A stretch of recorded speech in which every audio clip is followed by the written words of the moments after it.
Conexión con la fe.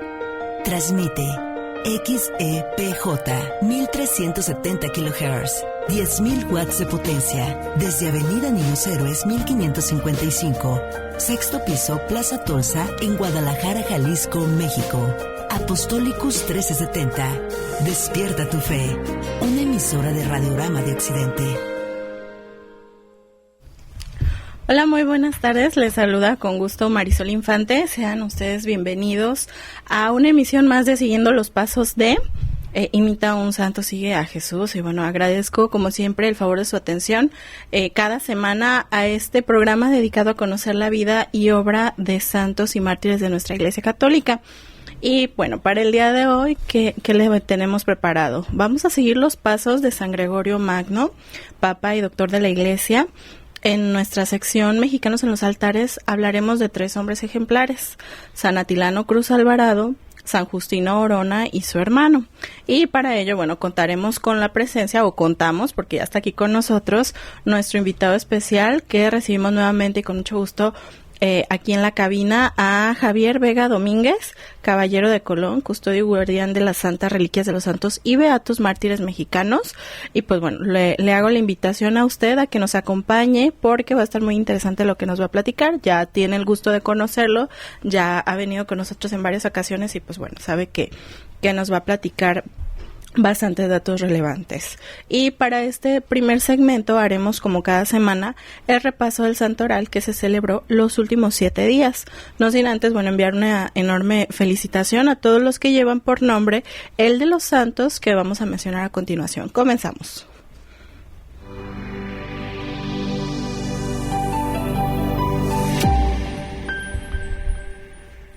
Cada 31 de agosto celebramos a San Raimundo, o mejor conocido como San Ramón Nonato, cardenal sacerdote mercedario. El de origen catalán, nacido vivo del cuerpo ya sin vida de su madre. Su apellido en realidad es un apodo, no nacido, Nonato. Y bueno, esto ocurrió en alrededor del año 1200. Para el 1224 se hizo mercedario y se fue a Argelia. Allí fue encarcelado y torturado para que no pudiera predicar. Sin embargo, pudo regresar a España y fue nombrado cardenal. Él falleció en el año 1240. También cada 31 de agosto celebramos a los santos José de Arimatea y Nicodemo, discípulos del Señor. José de Arimatea y Nicodemo se celebran juntos porque ambos aparecen en los evangelios cuando bajaron de la cruz el cuerpo exánime de Jesús, lo envolvieron en telas de lino y lo sepultaron. San José de Arimatea era un miembro ilustre del Sanedrín, mientras que Nicodemo era un fariseo que defendió a Jesús ante los sacerdotes. También el 31 de agosto celebramos al beato Alfredo Ildefonso Schuster, cardenal arzobispo de Milano. Él, bueno, fue un brillante sacerdote romano de formación benedictina que fue consagrado arzobispo de Milán y creado cardenal por el Papa Pío XI. Él, bueno, murió en el año 1954 en el seminario de Benegono, construido con la propia colaboración de él mismo. Cada 1 de septiembre celebramos a San Egidio, o también conocido como San Gil, o en francés San Gil. Sus orígenes están rodeados de misterio. Él vivió probablemente entre el siglo VI y el VIII. Fue eremita en un bosque en el sur de Francia hasta que por amistad de un rey se hizo abad y guía espiritual de toda la región. La Iglesia, bueno, lo recuerda en este día. Cada 2 de septiembre celebramos a San Zenón, mártir de Nicomedia, padre, y bueno, él como padre y sus 2 hijos, Concordio y Teodoro, fueron mártires a manos del último emperador romano declarado pagano, es decir, de Juliano el Apóstata, quien quiso, bueno, bloquear el camino para el cristianismo. Ellos 3 recibieron el martirio entre la historia y la leyenda, y pues bueno, esto es contado por una antigua pasión latina. Cada 3 de septiembre celebramos a San Gregorio Magno, Papa y Doctor de la Iglesia, a quien estamos dedicando el programa del día de hoy, así que más adelante daremos un poquito más de detalles. Cada 4 de septiembre celebramos a San Bonifacio I, Papa. Él fue elegido como sumo pontífice en el año 418 en un cónclave sumamente complicado. Posteriormente, sus detractores eligieron a Eulalio como antipapa.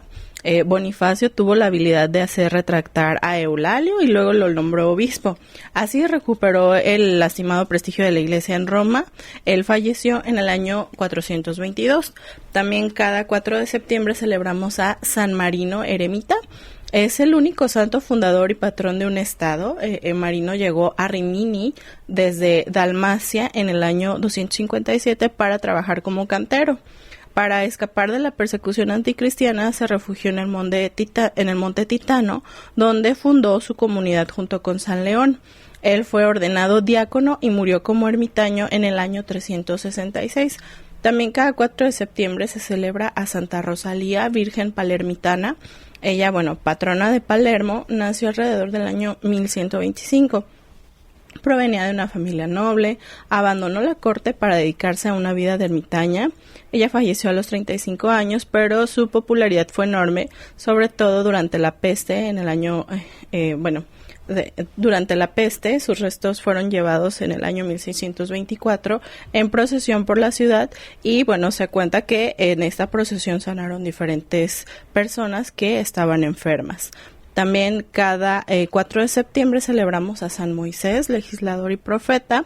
Él fue salvado de las aguas del Nilo y educado por el faraón en el siglo XIV.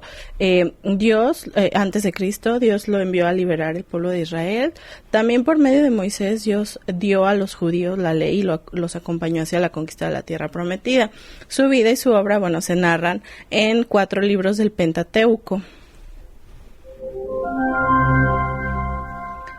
Cada 5 de septiembre celebramos a los santos Aconcio, Nono, Herculano y Taurino, mártires de Porto. Aunque si bien es cierto que no hay noticias ciertas de estos mártires, es lo que sí se tiene registro es que el Papa Formoso llevó las reliquias de estos de ellos, de Nono, Herculano y Taurino, a una iglesia en la isla Tiberina. Una iglesia dedicada a Aconcio también aparece en un documento del siglo X, es lo que se tiene registro, y también se les nombra en diferentes historias de Santa Áurea. También cada 5 de septiembre celebramos a la Santa Madre Teresa de Calcuta. Ella, fue testimonio de la caridad y de la misericordia, un ejemplo para todos, no solo para los creyentes, sino también para la gente en general, de las maravillas que podía hacer una persona cuando se confiaba totalmente a Cristo. Ella ganó el Premio Nobel de la Paz, fue fundadora de las Misioneras de la Caridad y es llamada la Madre de los Pobres.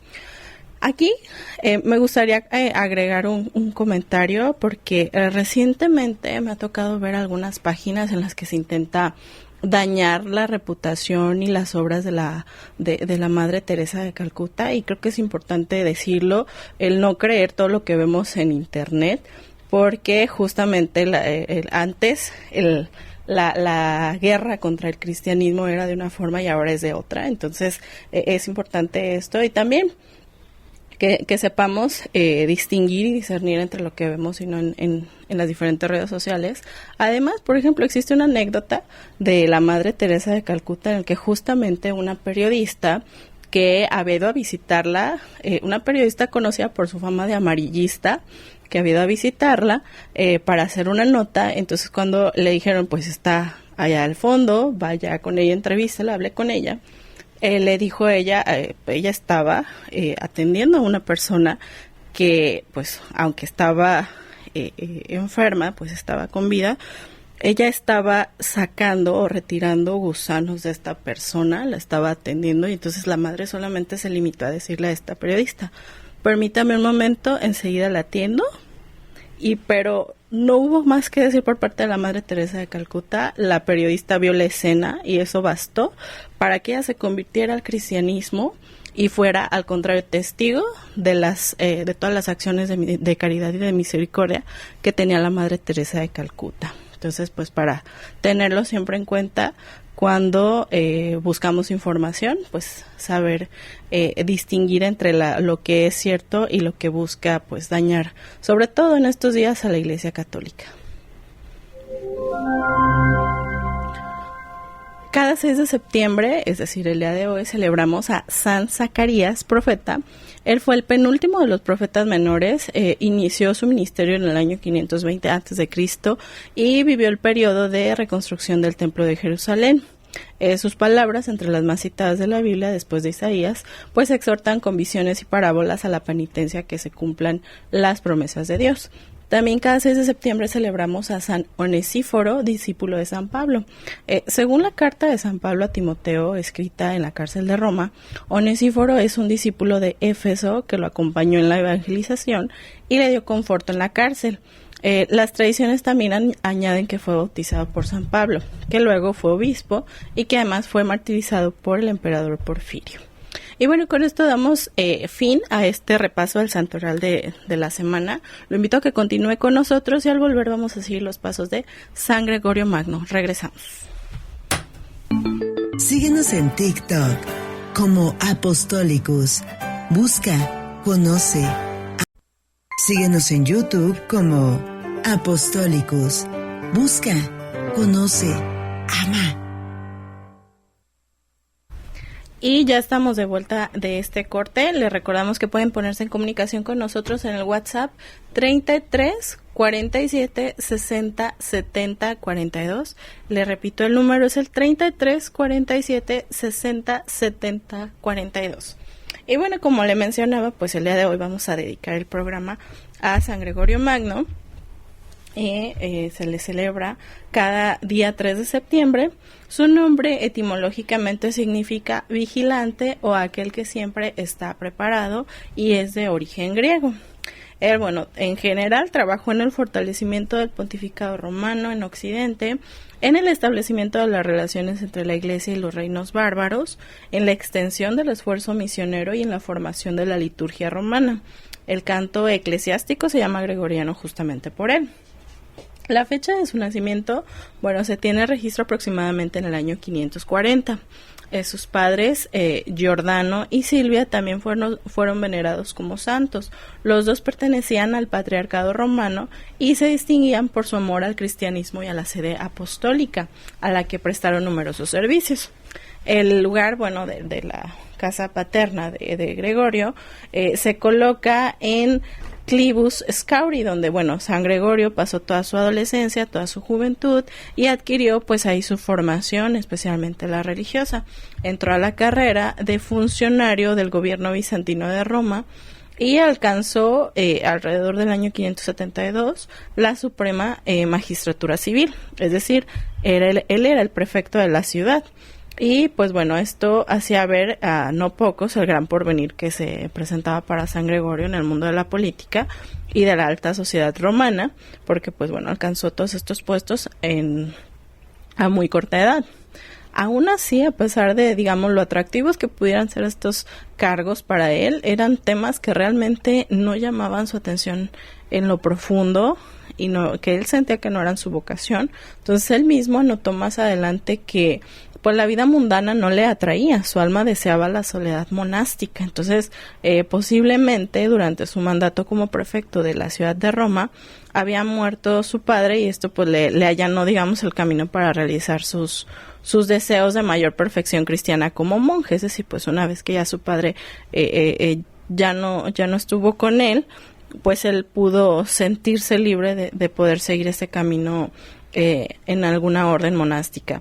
Esto lo hizo en los años 574 y 575, en que él se retiró a Clivus Scauri, conocido hoy como el Monte Celio, y transforma su casa de verano en un monasterio con el nombre de San Andrés, que incluso a la fecha todavía existe y lo rigen monjes camaldulenses.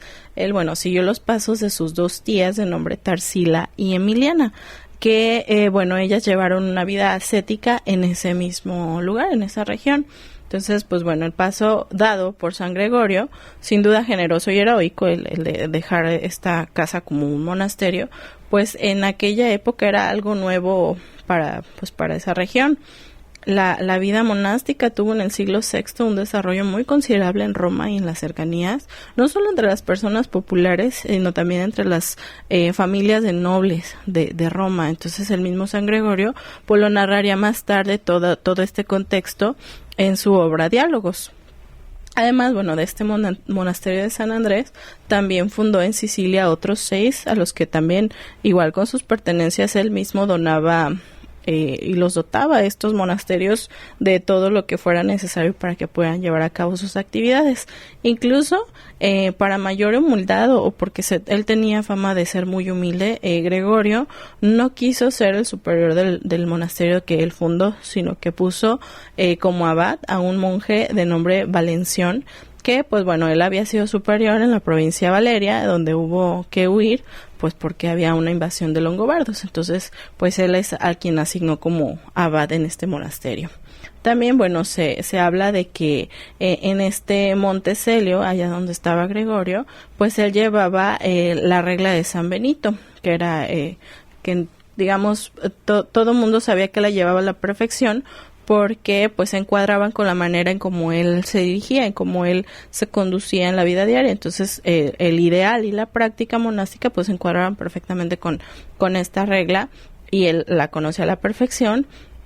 Y esto también se habla en su libro, en el libro segundo de sus diálogos, en donde, bueno, todo él dedicado a San Benito, que pues era el último o el único de los otros 3 libros en los que trata de monjes insignes, pero pues especialmente le muestra amor y admiración y cariño hacia San Benito en uno de estos libros.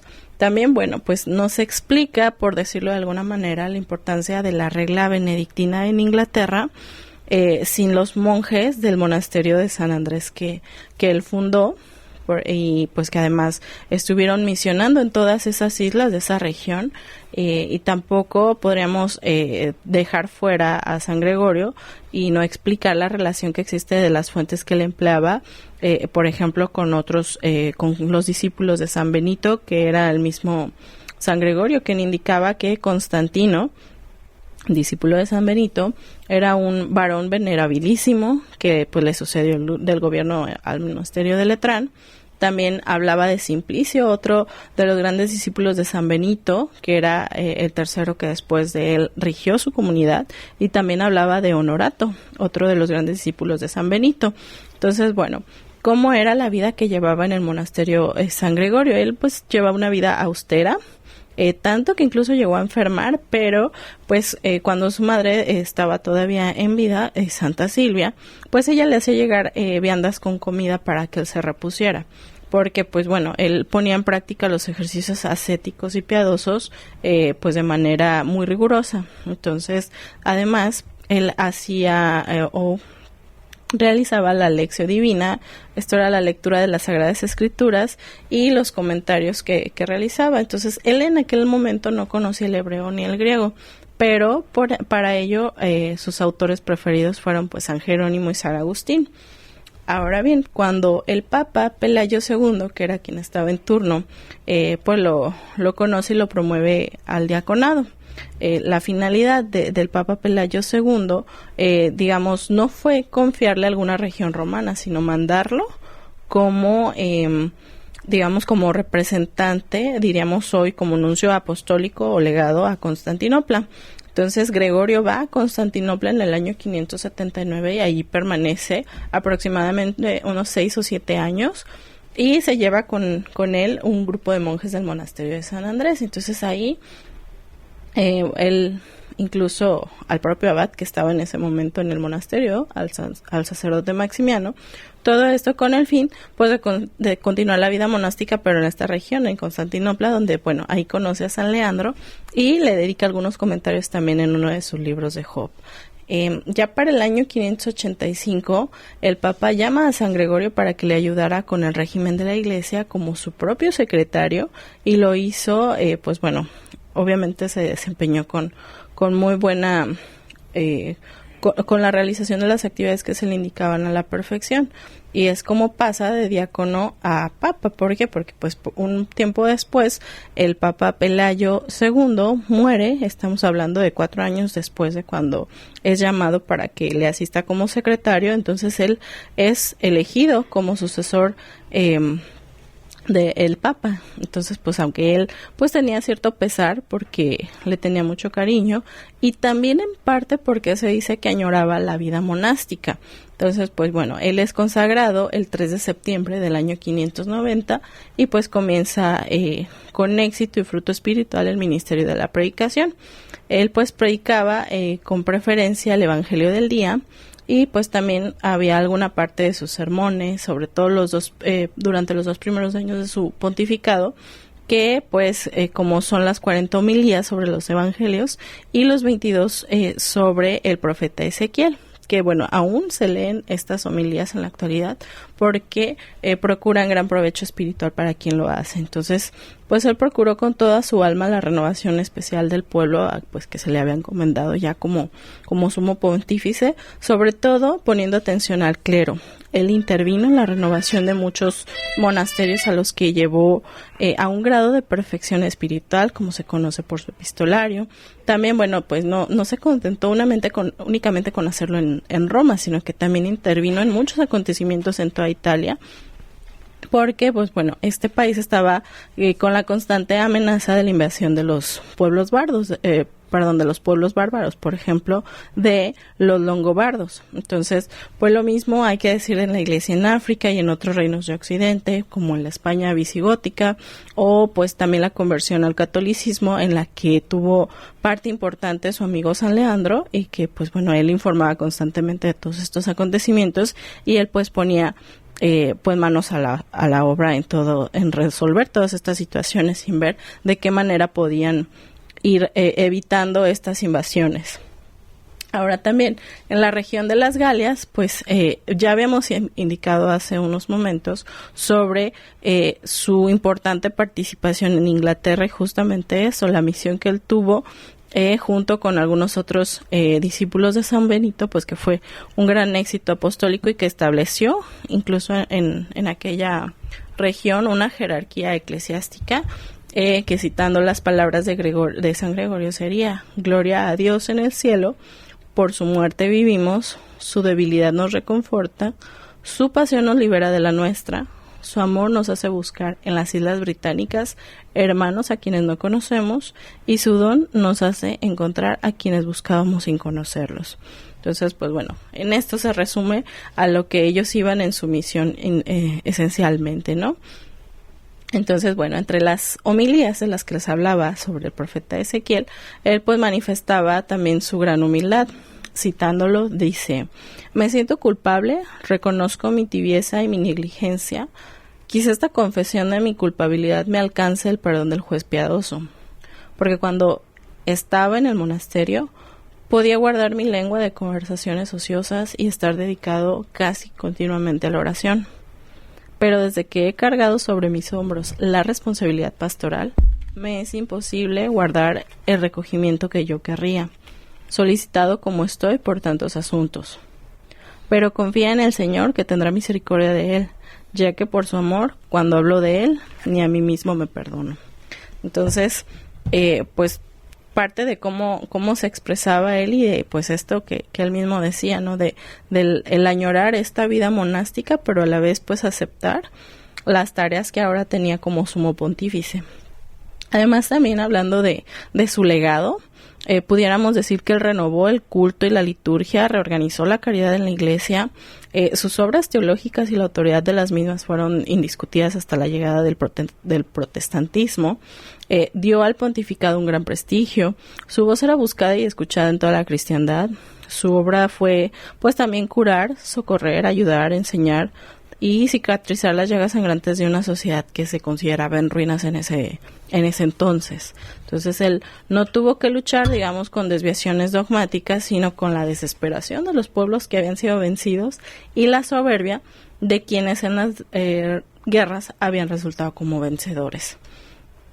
También, bueno, la obra de San Gregorio es inmensa. También, como les mencionaba, un aspecto muy, muy importante a destacar en él, a pesar de esta grandeza, porque por eso se le llama magno, era una gran humildad, ¿no? Esta era una de las principales características de su personalidad, porque él había procurado por todos los medios no aceptar pues el mando supremo de la Iglesia antes de haber sido elegido papa, pero pues bueno, una vez que fue elegido por el clero, el senado y el pueblo fiel, pues bueno, bien vista además su elección por el emperador, pues se tuvo que entregar a esta tarea con toda la pasión que lo caracterizaba para cada una de las misiones que él tenía encomendadas. Se sabe que también tuvo grandes relaciones con las iglesias orientales, que él conocía bien desde que fue legado en Constantinopla. Esto le ayudó para que él tuviera una mejor relación. Las iglesias orientales lo estimaban muchísimo y le llamaban incluso Gregorio el de los diálogos, por influencia de que los 4 libros que él realizó. Murió lleno de grandes méritos, ya con fama de santidad, el día 12 de marzo del año 604. Ejerció una acción considerable en el fortalecimiento del pontificado romano en Occidente. También en el establecimiento de las relaciones entre la Iglesia y los reinos bárbaros. Como les decía, este fue uno de los objetivos y lo logró. Y bueno, pues en la extensión del esfuerzo misionero y en la formación de la liturgia romana. El canto eclesiástico, como les indicaba al inicio, se llama gregoriano por él, y un sacramentario lleva también su nombre. Su obra teológica es reflejo de la tradición patrística y fue muy utilizada en la Edad Media. Ofrece también gran interés, sobre todo en cuanto a teología espiritual y pastoral.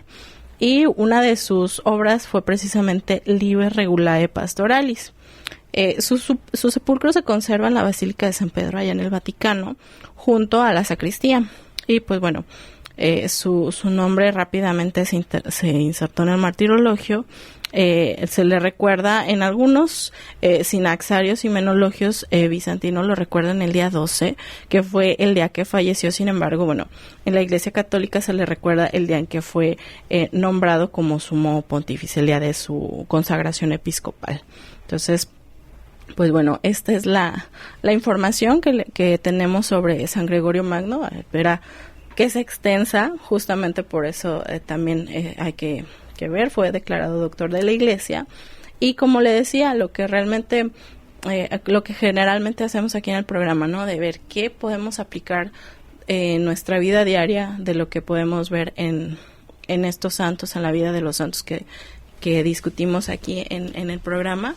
Bueno, pues justamente eso, una de las que ya señalaba, la humildad, el procurar realizar las tareas que tenemos. En su caso, no era justamente lo que él buscaba, pero sin embargo lo supo hacer de la mejor manera. Entonces, creo que eso también podríamos aplicarlo. Muchas veces hay algunas cosas que no queremos hacer o que no tenemos ánimo de hacerlo, pensamos que quizá no es propiamente para lo que nosotros estamos preparados o lo que haríamos mejor. Sin embargo, pues si ya lo tenemos que hacer y si ya es parte de nuestras responsabilidades, se me ocurre a lo mejor en el trabajo, pues hay que hacerlo, ¿no? Al final de cuentas, si es algo que debemos hacerlo, pues qué mejor que poner la mejor cara para realizarlo, ¿no? Entonces, pues eso, y que lo que hagamos, pues también hacerlo con humildad.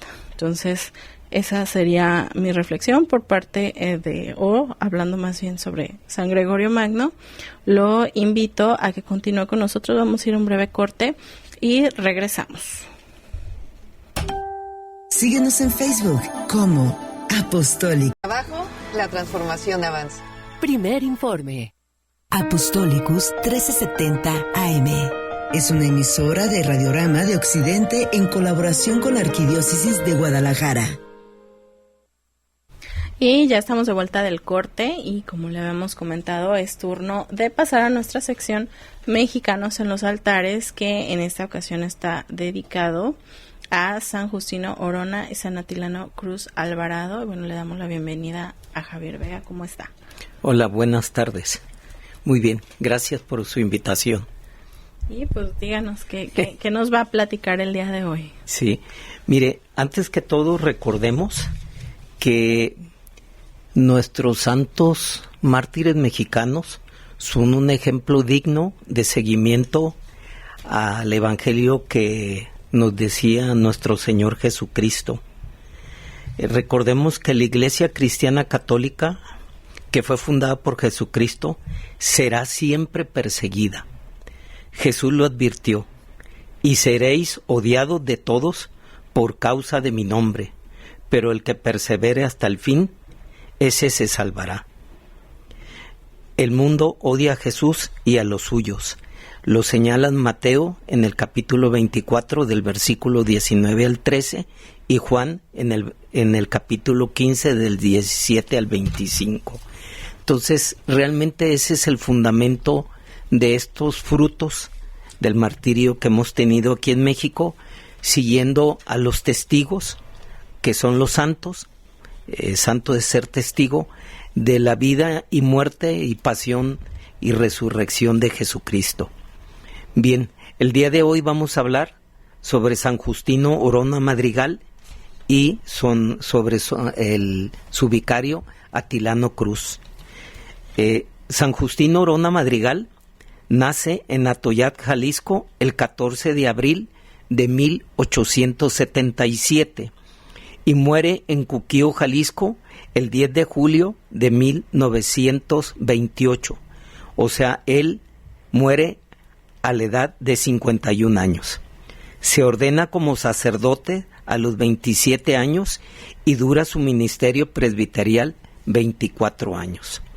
Recordemos que fue beatificado el 22 de noviembre de 1992 por el Papa San Juan Pablo II y fue canonizado el 21 de mayo del 2000 por el mismo Papa San Juan Pablo II. En datos históricos tenemos que nació en Atoyac, Jalisco, como les decía anteriormente, el 14 de abril de 1877, el 14 de abril de ese año, del 1887, hijo natural. Durante su infancia, la pobreza y la adversidad templaron su carácter. Con el apoyo del párroco de Atoyac y con muchas dificultades económicas, pudo cursar la formación eclesiástica en el Seminario Conciliar de Guadalajara. Recibió la orden de presbiterado el 7 de agosto de 1904. O sea que se recibió de sacerdote a los 27 años. En el transcurso de sus 24 años de sacerdote, el padre Justino fue responsable y diligente y fue oficial de la curia diocesana durante algunos años. Muy apostólico, desempeñó el oficio de párroco con celo y frutos y fue un gran pastor. Estuvo siempre atento a las necesidades de los pobres, los enfermos y los ancianos, y con especial cuidado y sin dejar de atender al resto de la feligresía de sus parroquias. En 1916 llegó el que sería su último destino, en Cuquío, Jalisco. Estuvo al frente de un pequeño grupo de seminaristas que se estableció allí durante los años de la persecución. En 1919 funda en Cuquío, Jalisco, la congregación religiosa Las Clarisas del Sagrado Corazón de Jesús, a quien preparó personalmente para servir a los desvalidos y que atendían escuelas de niños pobres y asilos de ancianos. Al desatarse la persecución religiosa durante la segunda mitad de 1926, se negó a abandonar su territorio parroquial, viviendo entre sus feligreses, huyendo de un lado para otro, en compañía de su vicario, el padre Atilano Cruz Alvarado, joven sacerdote recién ordenado. Vivieron a Salto de Matas, en Cuquío, y ejerció su ministerio, ambos en las peores circunstancias, sin desfallecer. El padre Justino Orona, en esos momentos de persecución, tiene una confidencia siguiente.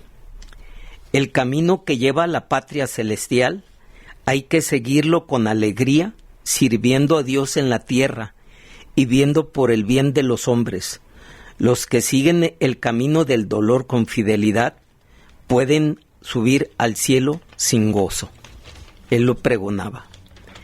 El 30 de junio de 1928, el padre Orona se entrevistó con el padre Atilano Cruz en el rancho de Las Cruces, municipio de Cuquío, donde ellos elaboraron juntos una estrategia pastoral para dividirse el trabajo y poder atender mejor a los fieles en cuanto a las penosas circunstancias como era la impartición de los sacramentos, ya fuera bautismos, casorios, la cuestión de la primera comunión o la confirmación, que todo lo hacían escondidas.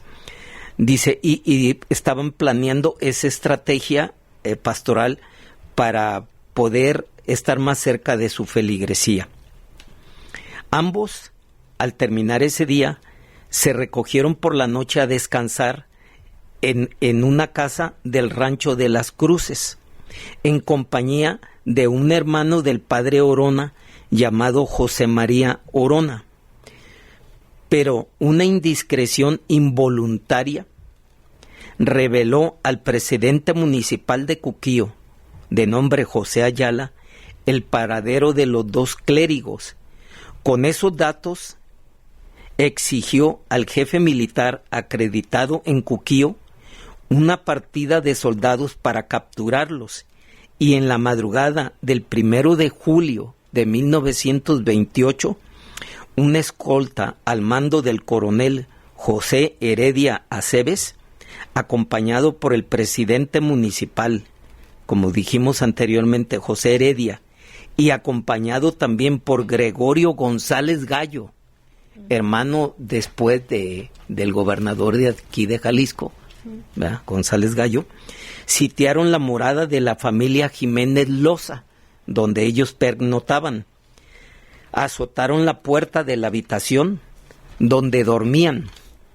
Dice, los presbíteros Orona y Cruz, al igual que su hermano del párroco de nombre José María. Dice, la víspera de su martirio, unos días antes, alguien le preguntó al párroco si temía a los agentes del gobierno y su respuesta fue: cuando los tenga enfrente, con gusto les daré el saludo de Viva Cristo Rey. En efecto, el padre Justino Orona abrió la puerta y saludó a los soldados exclamando a voz de cuello: ¡Viva Cristo Rey! Y como respuesta recibió una lluvia de balas que cortó su vida. Los verdugos se introdujeron en el aposento, acribillando en el acto al vicario Atilano Cruz Alvarado y al señor José María Orona. Los cadáveres fueron lanzados al patio y profanados y golpeados y pateados antes de ser exhibidos en la plaza principal de Cuquío. Dice, como sangrientos trofeos. De sus reliquias, de ambos, se conservan en el templo parroquial de esta población de Cuquío. Ahora bien, como de la narración que acabamos de contar, mueren juntos el padre Atilano Cruz Alvarado, quien él nace en Teocaltiche, Jalisco, el 5 de octubre de 1901. Dice, el padre realmente muere muy joven, el padre Atilano. Se caracterizó su infancia por ser de clase muy humilde y fue pastor de ovejas. Después estudió en el Colegio de los Dolores, que era el seminario menor en Teocaltiche, y al terminar se trasladó al Seminario Conciliar de Guadalajara. Se gradúa el 24 de julio de 1927, a la edad de 26 años y dura nada más en su labor ministerial y presbiterial 11 meses de vida. Dice, o sea, él sale el 24 de julio del 27 y cosa curiosísima de él es que cuando termina su diaconado en el seminario mayor, es ordenado como sacerdote en la barranca de San Cristóbal, que era el refugio del arzobispo Francisco Orozco y Jiménez, y allá lo ordena sacerdote, y al ordenarlo allá en la serranía, lo nombra vicario de Cuquío y de inmediato lo manda para allá. Por eso era vicario de Justino Orona, y en su sacerdocio él le tocan las peores circunstancias, porque el padre Atilano, en el momento en que se recibió, pues prácticamente era una profesión el ser sacerdote, que era castigado con pena de muerte, ¿verdad?, por la persecución que sufrían, ¿verdad? Cuando, o sea, en otras palabras, él sabía que al ordenarse sacerdote, pues prácticamente cometía un crimen que perseguía el gobierno federal de Plutarco Elías Calles para desaparecer la religión católica. Él se caracterizó durante su ministerio en las peores circunstancias sin desfallecer, y se acreditó por su solicitud, obediencia y piedad, y vivió 11 meses a salto de mata hasta su muerte. El padre Justino Orona y él mueren juntos y son considerados en Cuquío santos de la devoción de la feligresía hasta el día de hoy, ¿verdad? Es la biografía conjunta de ambos santos mártires que mueren el mismo día en Cuquío, Jalisco. Pues, ¿cómo ve? Pues, ¿qué le digo? ya sabe que, sobre todo cuando son pues mártires, es cuando es más complicado pensar, si lo vemos desde un punto de vista del sufrimiento o como algo mundano, ¿no? Es decir, todo lo que sufrieron, todo lo que pasaron, todo lo que les hicieron, pero a la vez también dice uno, bueno, entendemos que ellos se fueron directo a la vida eterna. Sí. Entonces, pues... Sí, y su valor y su desprendimiento a ofrecer su vida por Cristo y ante las peores circunstancias, ¿verdad? Para dar ejemplo de su santidad, para dar ejemplo de el apoyo a su feligresía, que nunca la desampararon. No, y que a veces yo creo que no valoramos lo suficiente a nuestros sacerdotes, porque en muchas zonas están en riesgo justamente, no saben con quién se encuentran, a lo mejor en los pueblitos, en las ciudades pequeñas o en las mismas ciudades grandes, ¿no? Vemos que era un poco lo que decía hace rato, la persecución particularmente de la Iglesia Católica, pues en la actualidad es algo bastante grave, preocupante, y justo el conocer estas historias, todo lo que nos platicaba en la biografía conjunta, pues nos debe de dejar algo de reflexión sobre qué hago yo en mi vida cotidiana. Exactamente. Para para dar fortaleza, porque no le puedo dejar toda la chamba, por decirlo de alguna manera coloquial, al padre, ¿no? El padrecito que está en la iglesia, que hace bastante labor, tienen muchísimas actividades, porque luego a veces pensamos, nada más da misa y se va y ya no hace nada. No, tienen muchísimas actividades, hay, empezando por lo que tienen que hacer al interior de la parroquia, coordinar los diferentes grupos, etcétera, pero fuera de la parroquia también tienen una labor muy grande, son personas bastante ocupadas. Entonces también nosotros como laicos, ¿qué hacemos para contribuir al fortalecimiento de nuestra fe católica en cada una de nuestras parroquias o desde donde estamos? Pues, ¿por qué? Porque estas historias nos deben de animar a que vale la pena en todos sentidos, y a veces se nos olvida el verdadero valor de o los frutos de nuestro amor a Dios.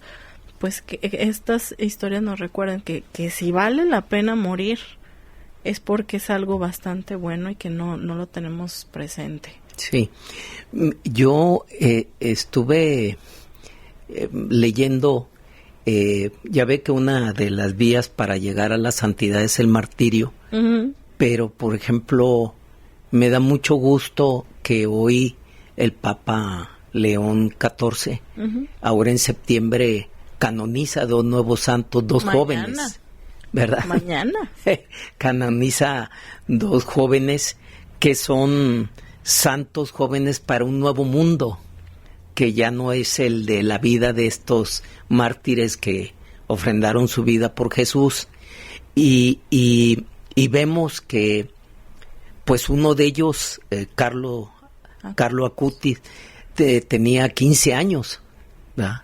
Muere en el 2006 de una leucemia fulminante, pero vemos que es un santo de gyms, de tenis, de mochila, un joven que dedicó, sí, que su santidad llegó por el manejo del teclado, por la web, por ofrecer su enfermedad al Papa y a la Iglesia, y que narraba puntualmente los milagros eucarísticos que él narró. Y pues es un joven que yo lo comparo, ahora que lo van a santificar, a canonizar, con nuestro adolescente de Zaguayo, Michoacán, San José Sánchez del Río, que tenía 14 años, y él lo hacen santo a los 15 años.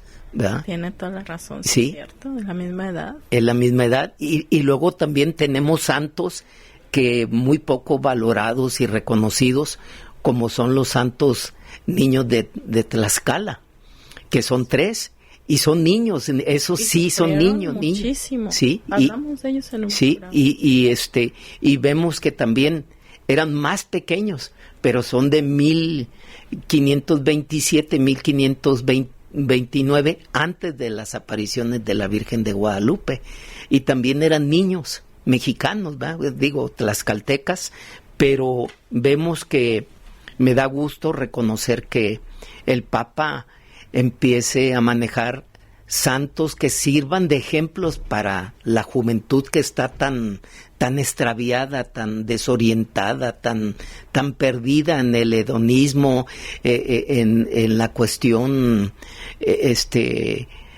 material, ¿verdad? Pero esperemos que sean dignos ejemplos a seguir ellos dos, tanto Carlo Acutis como Pier Giorgio Frassati, ¿verdad? Sí. Pues sí. Bueno, vamos a ir a un breve corte y enseguida regresamos. Sí.